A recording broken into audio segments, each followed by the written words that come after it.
Australia, the land of kangaroos and beaches, a rich, sunny paradise where everyone earns high wages and goes surfing in their spare time. This is apart from the crazy animals and the gigantic spiders, of course. So this is the superficial picture of Australia. But what if I told you that Australia is heading into a dark trajectory that is wearing its citizens off? Financial stress in Australia has increased in 2023 to the highest rate in 11 years as a consequence of the living crisis. People aged 15 and above experiencing one of the 7 financial stress factors increased to 21% in 2023, up from 18% in 2021 to 2022. The proportion of people missing out on meals, in particular, has risen to 4.9% in 2023, while 21% of people aged 15 and above have experienced an increase in financial stress in 2023. Financial stress varied depending on the circumstances. For instance, 31% of people who had a serious personal injury or illness in the past year, 37% of renters, 43% of single parents. Aussies are starting to feel the effects of a gradual living crisis. But one sector is affecting Australians more than anything, since it's the core of the Australian identity, fantasy, and pride, which is home ownership.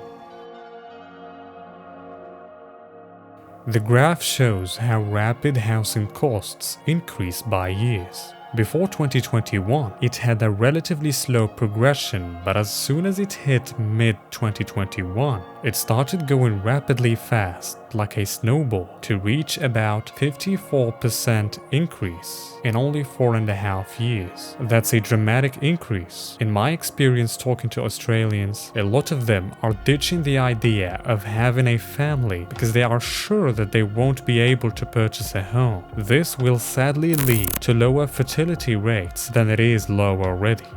Australia is among the countries with the highest average living space per person. House prices have increased more, even when taking into account increased household income, which left Australian households with a high mortgage debt ratio in comparison to how much disposable income they make. But the problem concentrates more in larger cities like Sydney, Organization for Economic Cooperation and Development, estimated that rent inflation have risen some 8 times higher than in the years just preceding the pandemic.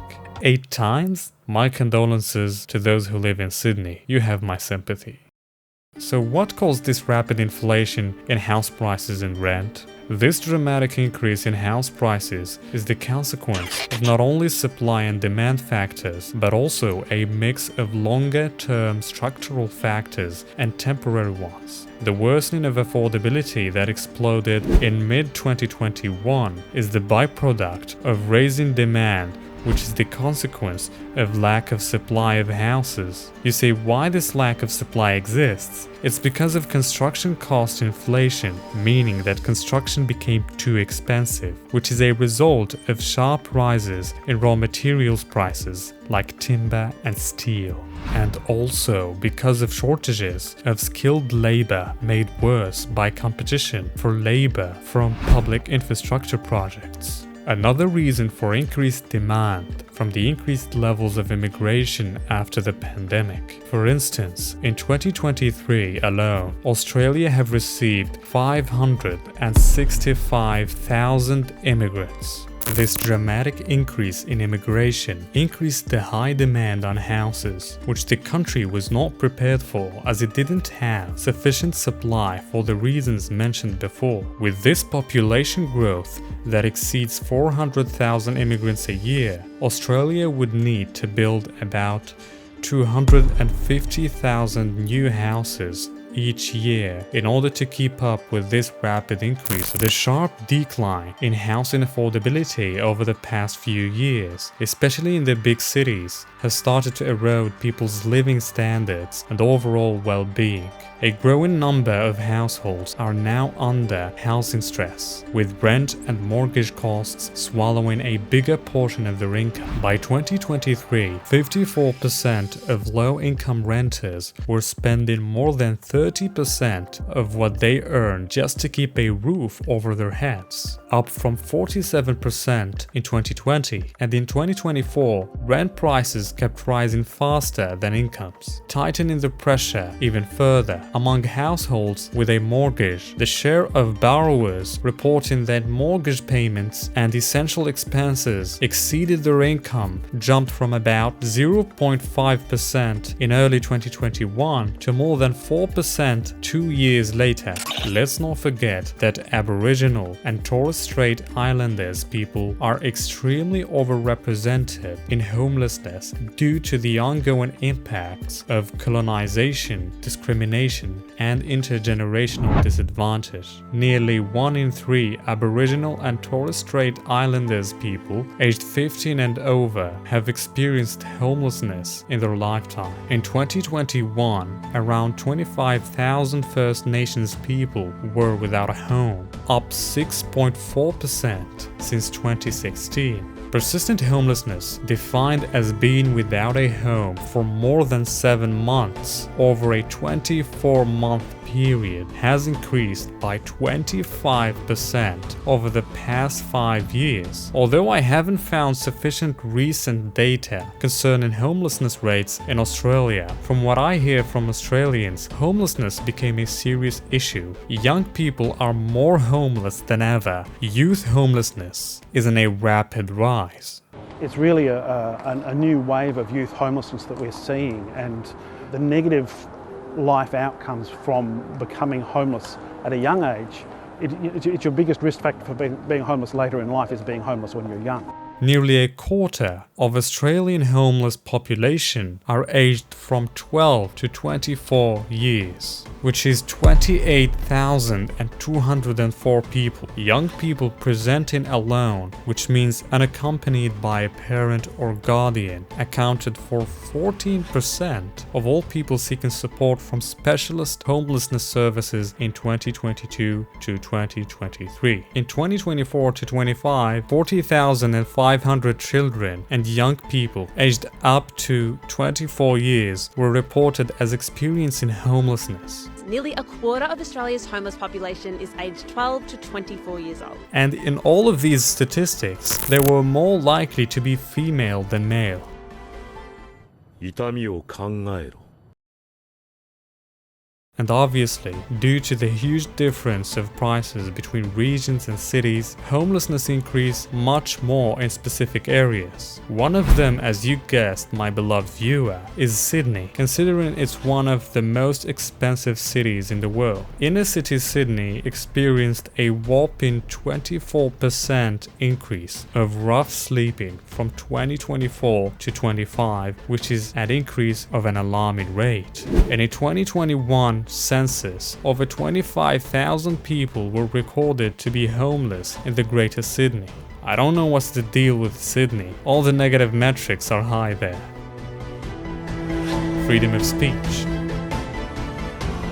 If you don't already know, Australia does not guarantee its citizens freedom of speech. There is no law in the Constitution that guarantees individuals this freedom. There is only an implied freedom of political communication, which only concerns the people under the political body of Australia, not regular citizens, and it does not grant absolute freedom but a restricted freedom of legislation. Apart from this, there is nothing that actually protects an Australian's right to freedom of expression and speech. Because of this deadly sin, Australia has a gradual process of limiting people's freedom and policing their right to speak their minds. The government does this by legislating laws that incriminate things that rely on ambiguous terms in order to leave room for interpretation. This open room for interpretation makes it to where you can incriminate a wide range of people under the law because it is not clearly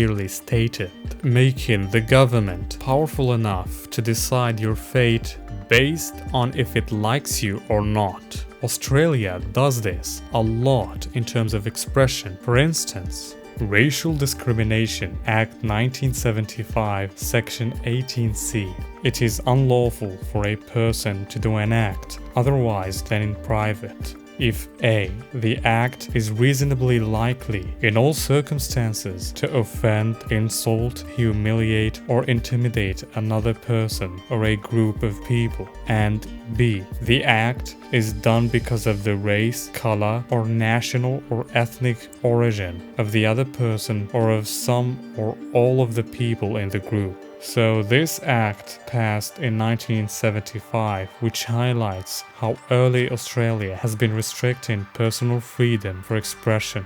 Insults and being offended is extremely vague and subjective. Any bitter or sensitive person can claim victimhood under this. Comedians are known for having dark jokes that are intended to tease the audience, and we've seen countless times how many sensitive people get butthurt over the simplest jokes. Laws like this are intended to leave the population under constant anxiety over its use of speech, which reduces polarizing opinions, resulting in a homogeneous society. Recently, Labour proposed new hate speech laws in the wake of the Bondi terror attack. Prime Minister Anthony Albanese, in the hopes that the threshold for federal hate speech offences would be reduced from enticing violence to merely promoting hatred for the first time at a federal level. A new federal offence will make it illegal to publicly promote or entice racial hatred where the conduct would cause a reasonable person to feel intimidated, harassed, or fear violence. This new federal hate offence would apply to speech in a broader manner to include speech through symbols, gestures, and online communication that is done for the intention of promoting or enticing hatred because of the race, color, or national or ethnic origin of the target. So this includes all online communication, including comments, YouTube videos, social media posts, and blogs. So in the years coming, pay attention to your troll comments. You might be convicted over a joke under a video like this. Some people might still claim that this is good because it combats racism and discrimination. But peep this, it does not require proof that hatred was generated or that anyone felt fear, only that the conduct would cause a reasonable person to be intimidated, to fear harassment or violence, or to fear for their safety.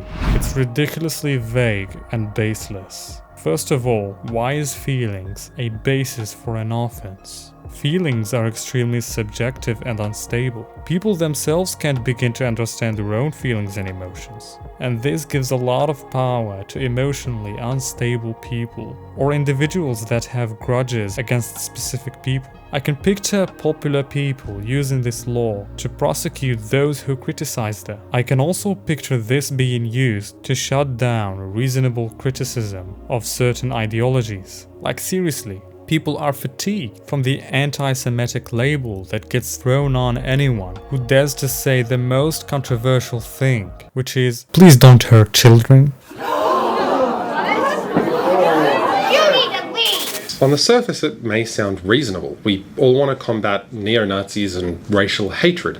However, the details are deeply concerning, and this is why. First, there are obviously major free speech issues. The new offence hinges on this vague concept of inciting or promoting hatred. But who defines hatred? The bill states that the legal test that is going to be applied for this is whether a reasonable person from the targeted group, remember this could be anyone who fits the definition, would feel intimidated or threatened. What it does not require is that somebody intended to promote hatred. This shifts, and this is really important, the accused's intent, which is a really common criminal standard, to another person's feelings. So what is this going to mean for heated political debate, especially online, or a comedian telling an edgy joke, or somebody getting frustrated and posting something or leaving a comment in a Facebook group? The risk is what lawyers call a chilling effect, where people become too scared to debate and discuss controversial topics at all. Another point regarding emotions, let's say that the prosecutor's feelings are genuine. How will the court identify the authenticity of his feelings? Is there some device to gauge one's feelings and emotions? So, in the absence of an objective metric to measure someone's feelings, it's completely impractical to enforce such law. Second of all, since the offense relies primarily on this mysterious, reasonable person, who is going to decide what a reasonable person is? Because remember, it does not require proof that the alleged victim felt intimidated or discriminated against. It requires that the conduct would make a reasonable person feel that. If you ask my opinion, I think this reasonable person is going to be someone who is aligned with the government's ideology. And therefore, if you say something under any context, whether it's a stand-up comedy joke or a reaction video, or even a troll comment under a random video, you will be successfully convicted of a hate speech crime because you made an ambiguous man really mad. So these laws are being pushed on Australians in order to enforce the country's trajectory towards multiculturalism. This was partially admitted by Christopher Minns, the Premier of New South Wales. I don't apologise for the fact that we don't have the same free speech laws that they have in the United States. I recognise, and I've fully said from the beginning, that we don't have the same freedom of speech laws that they have in the United States. And the reason for that is that we want to hold together our multicultural community and have people live in peace. Well, look, freedom of speech reigns here, people can say what they want. That's not the case in New South Wales. We don't have the same freedom of speech laws that they have in the United States, and the reason is because we love the country that we've got here and we're going to take steps to protect what's been built up over decades. One citizen was visited by an officer because of an online post criticizing Israel. Somebody knocking loud on the door. Who's that? Who's that? Just the police, mate. How you going? Good. What's your problem? Oh, I don't have a problem. I just want to speak to Michael. Is that you? Yeah, why? I just want to come and speak to you about a few things it's come to our attention that may have been posted on social media. I really don't care. I've got the right to freedom of speech. You can bugger off. Absolutely. All right. Okay, see ya. Okay, mate. Another one was visited because of a watermelon emoji on a guy's online username that symbolizes Palestine. In that car, there are material that appears to be anti-Semitic. What's the anti-Semitic material? Well, there's a small watermelon.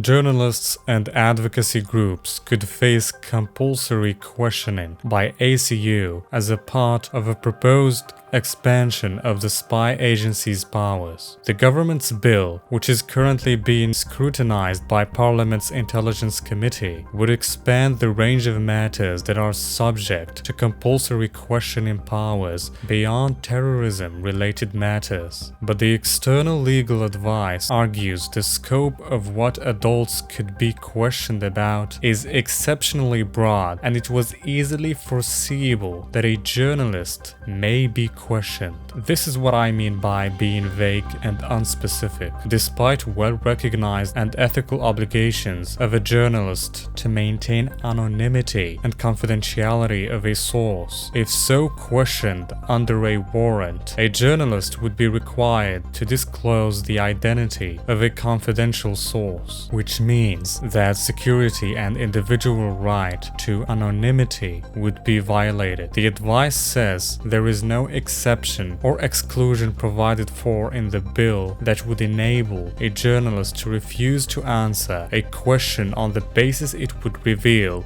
a confidential source. If you're beautiful ass watching this video and thinking to yourself, man, this guy has something to say, but man, his quality is so crap. If only he had a better camera and setup, his videos would be top notch. Well, you can do something about it. You can leave me a tip in the Ko-Fi link in the description below. And you can either choose to tip me for one time or to tip me monthly. The choice is yours, and your support would be very much appreciated, and I will reveal your name in the next video.